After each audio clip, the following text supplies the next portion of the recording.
उपदेश देने का स्थिति अभी नहीं है। देख लिया कृष्ण ने, अभी मैं बीज डाल दूं एकदम बढ़िया वाला, लेकिन निराई गुड़ाई तो हुई नहीं, व्यर्थ हो जाएगा बीज। देख लिया कृष्ण ने, इसलिए पहले निराई गुड़ाई करते हैं। एक श्लोक निराई का और दूसरा गुड़ाई का, 2 श्लोक बोलते हैं कृष्ण, 2 थप्पड़ है ये। विवेकानंद जी कहते हैं, विवेकानंद जी इन श्लोक को बोलते थे तो रोंगटे खड़े हो जाते थे उनके। जो उन्होंने जो देशवासियों को जगाया है उसमें 2 श्लोकों की अहम भूमिका है। उन्होंने कहा छोड़ो बाकी सब चीजें, बड़ी बड़े उपनिषद बड़े बड़े छोड़ो, ये 2 श्लोक जो है भारत की आत्मा को जगाने वाले। सोया हुआ नपुंसक हो गया मेरा देश, उठो। ये जो श्लोक निकले यहीं से निकले, वो उठो जागो और लक्ष्य की प्राप्ति नहीं हो तब तक लगे रहो, वो यही है श्लोक। कुतस्त्वाकस्मलमिदं विस्मे समुपस्थितम् अनार्यजुष्टमस्वर्ग मकीर्तिकरमर्जुना।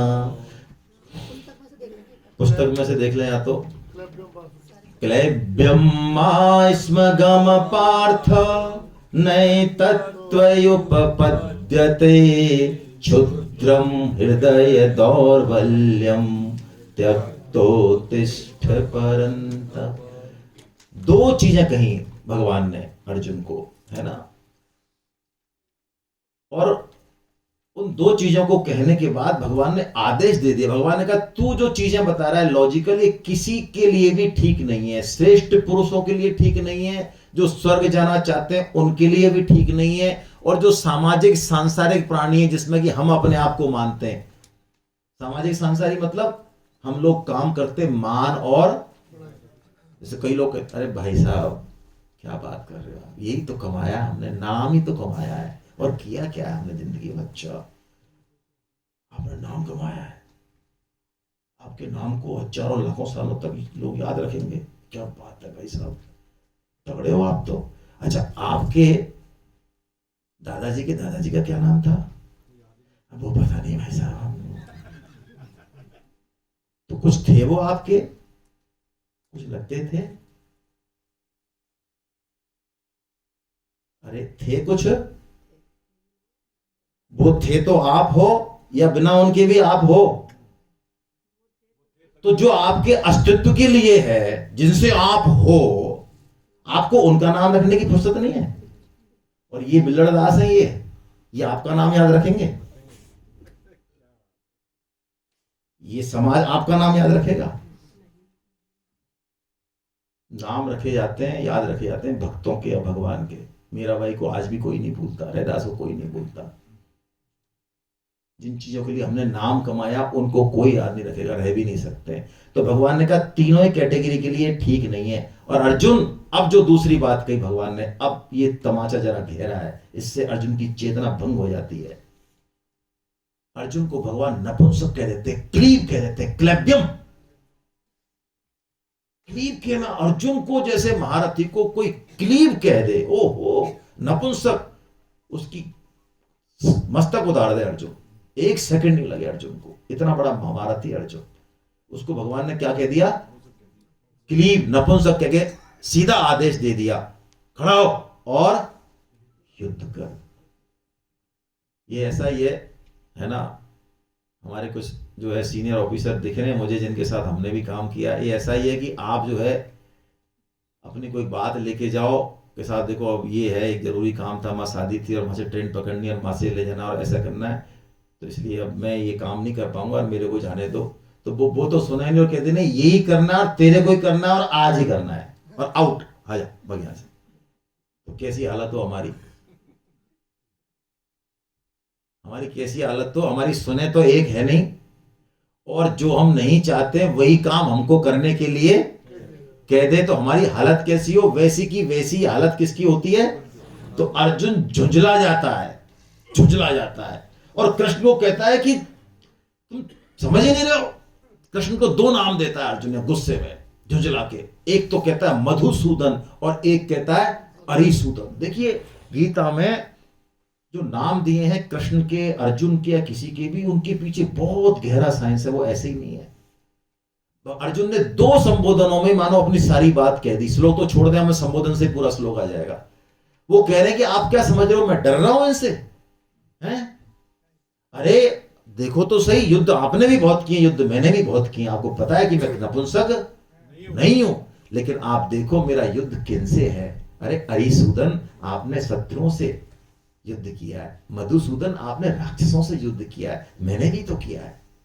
आप देख नहीं रहे मैं किससे युद्ध करवा रहे हो, आप भीष्म और द्रोण से युद्ध करवा रहे हो मेरा।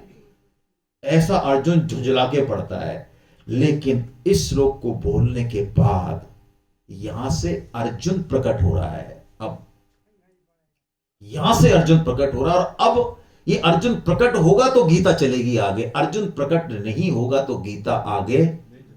यदि हमको गीता को जीवन में उतारना और बहुत तेजी से उतारना है, छोड़े बाकी लोगों को, ये चर्चा छोड़ दें कि उन्होंने गीता पढ़ी उनके जीवन में, छोड़ो, इतना टाइम नहीं है भाई। हमको तो ये देखना है कि क्या मेरे अंदर चेंज आ सकता है, कि हाँ बिल्कुल आ सकता है। उसके लिए अर्जुन बनना पड़ेगा। तो अर्जुन 4 चीजों से बनना पड़ेगा। ये 4 क्वालिटी अर्जुन को अर्जुन बनाती है। झुंझला तो जाता है अर्जुन, कृष्ण को प्रत्युत्तर भी दे देते हैं, लेकिन उसके बाद अर्जुन सोचता है यार भगवान ने मेरे को नपुंसक कहा और युद्ध करने की आज्ञा दे दी, इसका मतलब कहीं ना कहीं कमजोरी मेरे अंदर मुझे तो नहीं दिख रही, मैं तो बिल्कुल ओके हूं, लेकिन कृष्ण कह रहे हैं यार, कृष्ण कह रहे हैं, तो कृष्ण कह रहे हैं, इसका मतलब बात तो आई समझ में। मेरी मन और बुद्धि कुछ भी कहती रहे, कुछ भी, मेरा अनुभव, मेरा सोच, मेरा लॉजिक भाड़ में जाए ये सब। यदि इसके विरोध में कृष्ण ने कुछ कह दिया गीता में, तो इसको दबाओ और कह दो कृष्ण तू सही। जिस दिन ये आ गया निश्चय, गीता आपके लिए काम करना चालू कर देगी, जीवन में खड़ी हो जाएगी गीता। हर क्षण में, हर मुश्किल में गीता को आप खड़ा पाओगे, और गीता जहां खड़ी है वहां कृष्ण खड़े हैं। और ये बात आप मजाक मत समझना। जीवन में जब कोई नहीं साथ देगा, क्षमता भी नहीं है लोगों की, तब कृष्ण खड़े होंगे, क्योंकि कृष्ण सारथी बनने के लिए तैयार खड़े हैं। और उसमें इतनी क्षमता है कि हम एक समय में करोड़ों लोग भी उनको सारथी बनाना चाहें वो बन सकते हैं, लेकिन उसके लिए हमको अर्जुन बनना पड़ेगा। तो आइए हम अर्जुन बनते हैं, जिससे गीता, भगवान उससे पहले गीता शुरू नहीं करेंगे, नहीं तो करेंगे ही नहीं। कार्पण्य दोषोपहत स्वभाव प्रक्षामि त्वां धर्म सम्मूढ़ चेता यच्छ्रेयशान्निश्चितं ब्रूहि तन्मे शिष्यस्तेऽहं साधि मां त्वां प्रपन्नम। क्या बात है, कैसा प्यारा श्लोक है ये, बहुत प्यारा श्लोक है भाई। ऊपर की तो 2 लाइन है, उनमें पहली बात सीखनी है हमको, और ये सबसे पहले इसी को ही सीखना है। क्रम भी भंग नहीं होगा, गीता में जो क्रम है उसमें भी एक वैज्ञानिकता है।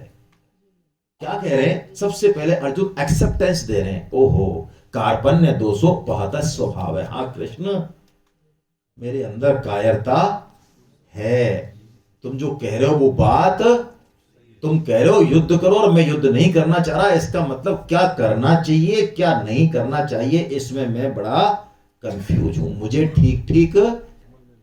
अब देखिए, हमें लगता है कि गीता जो हम समझते हैं और जितना हमने पढ़ी है, कोई क्या पढ़ लेगा साहब, आप क्या बोल रहे हो, जो हम जानते हैं गीता के बारे में। तो बोलिए, यदि हमने ऐसा लॉक लगा दिया तो गीता के जो परम पंडित हैं, ब्रह्मा जी भी आगे बैठ जाएं, जिनके मुंह से वेद प्रकट हुए, तो ब्रह्मा जी हमारा बिगाड़ क्या लेंगे बताओ, क्या कर लेंगे, हमारे खोपड़ी पे बैठ जाए ब्रह्मा जी, बैठे रहो, क्या कर लेंगे हमारा, हमसे ऊपर कौन है भाई। एक्सेप्टेंस, मुझे गीता की जरूरत, मैं कोटि कोटि नमन करता हूं, मैं ऐसे नहीं कह रहा हूं, आप इतने उच्च पद पर रहते हुए, ये दूसरी सेमिनार है ओपी गुप्ता साहब की, और जिस तरह से लगते हैं सेमिनार में, एक एक व्यक्ति को जिस तरह से पीछा करते हैं अपने सारे सिस्टम को भुला के, ये असली काम है भगवान का, इसके लिए नमन है इनको। और इन्होंने इससे भी बड़ी सेमिनार पहले जामडोली में एक करा चुके हैं। मैं तो कह रहा हूं बहुत छोड़िए, एक व्यक्ति को यदि कोई बात चुभ जाए, यहां एक व्यक्ति बस, छोड़ो, बाकी दूसरे की जरूरत ही नहीं है हमें, और उसकी वर्किंग में, उसके परिवार में, उसके बोलने में, उसके लाइफ के सोचने में एक परिवर्तन आ जाए, काम हो गया हमारा, बहुत है। और इसमें जो निमित्त बनते हैं वो धन्य है, वो धन्य है। 10-5 लाख खर्च करके आयोजन करा देना, कथा कीर्तन करा देना, भोज भंडारा करा देना, अच्छी बात है, कराते रहिए, कोई दिक्कत नहीं, हम कोई कमेंट्स नहीं करते। पैसा देके गीता सुनना, पैसा क्या साहब, आप भी अध्यात्म क्षेत्र में पैसा, ये तो फ्री होना चाहिए, साथ में नारियल और तो 500 रुपए का नोट दे देंगे, हमने तो यही सुना है अब तक, पैसे ले रहे हो आप क्या करें साहब, काम नहीं चल रहा है। इससे पता चलेगा आपकी सिंसियरिटी। पैसा कोई चीज नहीं है वास्तव में, कोई चीज नहीं है। ये पैसा इस लॉक को खोलता है। पैसा 9 बजे हमको यहां लाता है। जिस पैसे को हम हाथ का मैल समझते हैं, मुझे माफ करना, मेरी थोड़ी स्पष्ट बोलने की आदत है, वो पैसा हमारे प्राणों के अंदर प्राण बन के बैठा है। ये बात लखपति या करोड़पति या अरबपति की नहीं हो रही, ये मेंटेलिटी की बात हो रही है। यदि आप पैसा दे देते हैं तो बहुत बड़ा कल्याण हो गया, फिर आप उस मोड में आएंगे कि अब भगवत गीता को आप सुने, ग्रास्प करें। ये तो पक्की बात मानिए, आप हाथ का मैल कहते जाएंगे और पैसा नहीं दिया तो बस हाथ के मैल की तरह गीता को उतार के चले जाएंगे। हमारा बहुत काम पड़ता है, मैं बड़ाई की बात नहीं कर रहा हूं, 100 सेमिनार हम कर चुके हैं ऑल ओवर इंडिया। कई लोग इतने इंटेलिजेंट होते हैं, वो पहले सेशन में पूरी गीता को समझ के चले जाते हैं घर, जरूरत ही नहीं है, पूरा जूस निकाल लेते हैं वो गीता का। कई 3 दिन बैठते हैं बेचारे, कम थोड़ा उनको समझ में नहीं आती है। कई साल भर भी पढ़ते हैं, कई 5-5 साल पढ़ते हैं, क्या करें, अपनी अपनी बुद्धि है।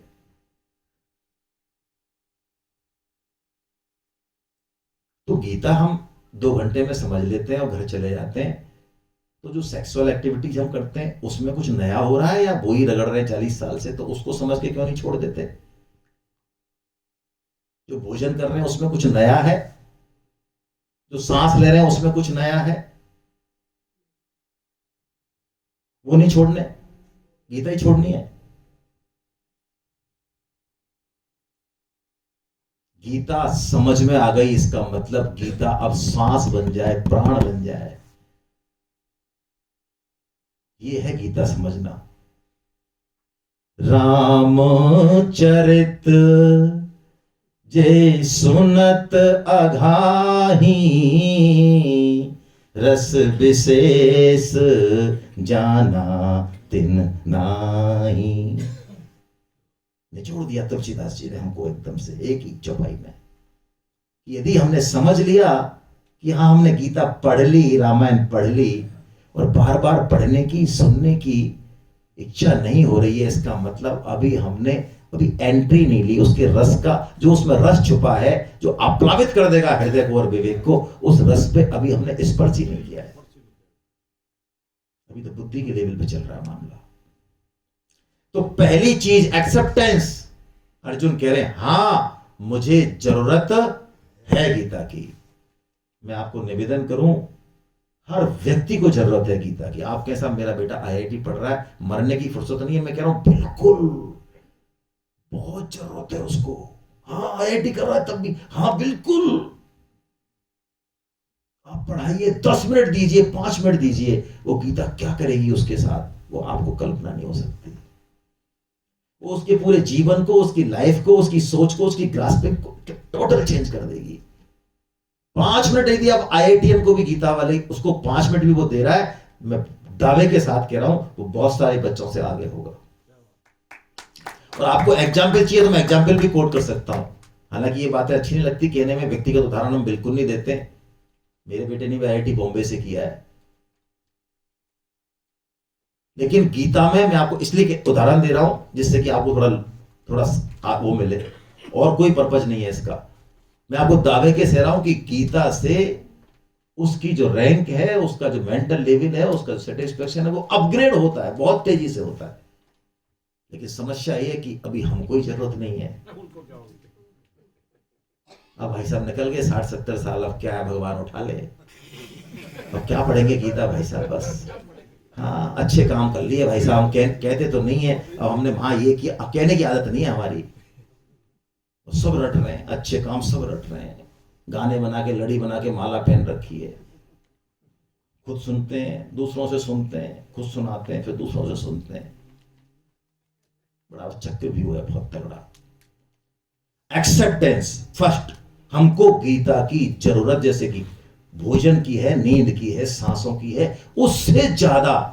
अब मैं आपसे एक प्रश्न पूछूं तो आपको थोड़ा समझ में आए इस चीज की, बोलिए। जीवन को चलाने के लिए सबसे ज्यादा जरूरी चीज क्या है? अभी ये जीवन चल रहा है, सबसे ज्यादा क्या, बोलिए? सांस, पानी, सबसे ज्यादा। भगवान का नंबर कहीं नहीं आया ना, यही है। अरे प्राण, भगवान का नंबर कहीं नहीं है ना, नहीं है। दूसरी बात, अब जो अर्जुन कह रहे हैं उनकी डिमांड देखिए। अर्जुन एक बहुत अलग लेवल के साधक हैं। यक्षेय, तीसरी लाइन में देखिए, यक्षेय शान निश्चितम ब्रूहि तन में, यानी मेरे को शॉर्ट चाहिए, शॉर्ट। ऐसी बात बताओ कि मेरा कल्याण हो जाए। ये नहीं कि ये है, नहीं, कुछ नहीं। यक्षेय और श्रेय चाहिए, प्रेय नहीं चाहिए अर्जुन को। श्रेय और प्रेय क्या मतलब? प्रेय ये भौतिक सुख समृद्धि जरूरी है। अर्जुन तो भोग चुके हैं। आप ये मत समझे गीता इसको मना करती है, नहीं। हमारे 4 पुरुषार्थों में, धर्म, अर्थ, काम, मोक्ष में 2 पे प्रेय है। बोलिए, बराबर का बैलेंस है, बिल्कुल। 2 प्रेय हैं और 2 श्रेय हैं। लेकिन अर्जुन अब भोग चुके हैं, तो अर्जुन की डिमांड किसकी है? अब श्रेय की डिमांड है। हम भी भाई भोग ही चुके हैं।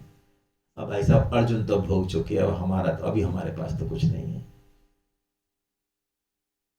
क्या अर्जुन पर जितनी कृपा है हमारे ऊपर नहीं है? सोचें, अपने लिए सोचें। आज जिस घर में हम बैठे हैं, जितनी धन संपत्ति हमारे पास है, जिस तरह की पत्नी, पति, बच्चे हमारे पास हैं, सोचें अपने बारे में, क्या हम इसके योग्य हैं? हमको जितने योग्य उससे ज्यादा मिला है, कम मिला है? सोचें जरा इस बारे में। तो उस कृपा को अनुभव करें। अर्जुन कर चुके हैं, इसलिए अब किसकी डिमांड आ रही है? और भाई अब आ जानी चाहिए डिमांड। लेट ऑफ करें चीजों को, लगाएं इस तरफ अपने आप को। परिवार का भी यदि आर्थिक कल्याण करना है तो भी गीता श्री भी देगी। तीसरी डिमांड ये देखिए, बहुत तगड़ी डिमांड है। अर्जुन कह रहे हैं शिष्यस्ते हम, मैं आपका, हम शिष्य नहीं बन पाते। हमारे बीच में एक से एक, समाज में, परिवार में एक से एक जो है विभूति हो सकती है, बैठी हो, जो हमसे कई मायनों में बेहतर है, लेकिन हमारा अहम उसके सामने झुकने को, अरे भाई साहब मर जाएंगे, टूट जाएंगे। झुकेंगे, ये क्या सीखेंगे, ये क्या सिखाएगा ये? अच्छा, उसकी कह रहे हो कि वो शर्मा, अरे जानते हैं। अब आपका जानना खतरनाक हो गया आपके लिए। यदि आपके पास कोई आ गया, कोई जानकार, तो अब उससे तो अर्जुन वो है जो अपने सारथी के भी सोचो आप, अर्जुन पे घटा रहे हो, अपने ऊपर घटाए। क्या समाज में, प्रकृति में हमको सीखने के लिए कुछ नहीं है? क्या हमसे श्रेष्ठ व्यक्तित्व नहीं है समाज में? हर फील्ड में, व्यवहार में, हर चीज में, क्या नहीं है? बहुत है। अर्जुन में वो योग्यता है कि हाँ, वो गुरु देख लेते हैं हम लोग। गुरु चाहिए, लेकिन शिष्य बनना हमें नहीं आया। स्वामी जी कहते हैं पूरी दुनिया गुरु के पीछे भाग रही है। स्वामी जी ने मना किया इस चीज के लिए, लोग पीछे पड़ गए, उनके संत पीछे पड़ गए। संत मतलब संप्रदाय के लोग पीछे पड़ गए, लाखों लोग स्वामी जी के ऊपर, क्योंकि स्वामी जी ने गुरु को काट दिया। बिल्कुल काट क्यों दिया? गुरु निकटता कभी भी। स्वामी जी ने कहा ये जो गुरु बनाने की जो आपकी चटपटी है फालतू की, उसको काटा, ये छोड़ो गुरु बनाना, शिष्यत्व डेवलप करो। स्वामी जी ने कहा अभी जो तुम्हारे पास सामान है उसका सदुपयोग करना सीखो, पहले उसके बाद नेक्स्ट गुरु अपने आप भगवान भेजेंगे। और सदगुरु कभी भी ढूंढने से मिलता नहीं है, सदगुरु सद शिष्य को ढूंढता है। यदि सद शिष्य हम हो गए तो 1000 किलोमीटर से भी गुरु दरवाजे तोड़ के नॉक करके और आएगा आपके पास, आपकी क्षमता नहीं है कि उसको रोक सको। लेकिन सद शिष्यता डेवलप होनी और गुरु अच्छा चाहें, देखो क्या जोड़ी है, देखो क्या जोड़ी है। तुलसीदास जी ने अपने गुरु को ढूंढा या गुरु ने तुलसीदास जी को ढूंढा? सदस्य इस सिस्टम है। आप इस सिस्टम को मान लीजिए, जिस दिन पात्रता आएगी ना, और पात्रता बिल्कुल जीरो से काम कर लें शुरू, ये बिल्कुल पक्की बात है। जैसे ही पात्रता आएगी, भगवान का सिस्टम इतना परफेक्ट है, चौथी पास करते ही पांचवी का गुरु अपने आप मिलेगा। व्यक्ति में मिल जाएगा, परिस्थिति में मिल जाएगा, प्रकृति में मिल जाएगा। बड़ा जोरदार सिस्टम है, घटेगा तो मजा आएगा। आप अपनी पात्रता जैसे बढ़ाएंगे वो अपने आप आएगा। ऐसा हो नहीं सकता कि आपकी पात्रता और चीज ना मिले। ये हमारे यहां तो हो सकता है, वहां नहीं हो सकता, ये संभव नहीं है। ऐसा दौड़ के आएंगे, दौड़ के आएंगे, मरे पड़े वो तो कोई आए तो सही क्लास में, इसमें हम जाने के लिए तैयार बैठे हैं। जैसे भगवान मरे पड़े हमारे लिए कि जरा ये चेत तो करे, मेरी तरफ देखे तो सही, मैं तो तैयार हूं सारथी बनने के लिए। ये तीसरी चीज, चौथी, ये अंतिम चीज है। और अंतिम चीज तो अंतिम ही है फिर, साधी माम त्वाम प्रपन्नम। अर्जुन कह रहे 3 बात तो मैंने बुद्धि से कह दी महाराज, लेकिन आप कोई बुद्धि के क्षेत्र में थोड़ी आते हो। आप तो पता नहीं कहां से कैसे हो, बुद्धि के परे भी। तो मुझे नहीं पता क्या कहना चाहिए और क्या नहीं कहना चाहिए, क्या करना चाहिए और क्या, तो मैं तो आपके, तो शरण का मतलब क्या है?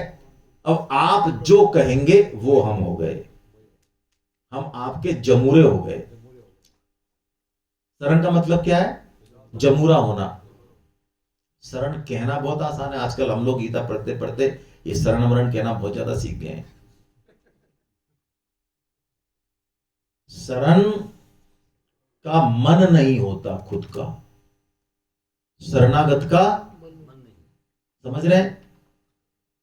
सेठ जी ने एक बात कही थी, ये बात आप सोचिए वो कितनी उच्च स्थिति पे होंगे सेठ जी।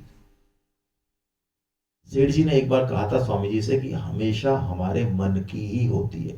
तो स्वामी जी ने चौंका, कमाल कर दिया आपने, हमेशा आपके मन की, उनका हमेशा हमारे ही मन की होती है पूरे जीवन में, कि हमने तो आज तक ऐसा सुना ही नहीं, हमारे साथ ही नहीं होती ऐसे, तो आपकी हमेशा मन की होती है, ऐसा कैसे संभव है?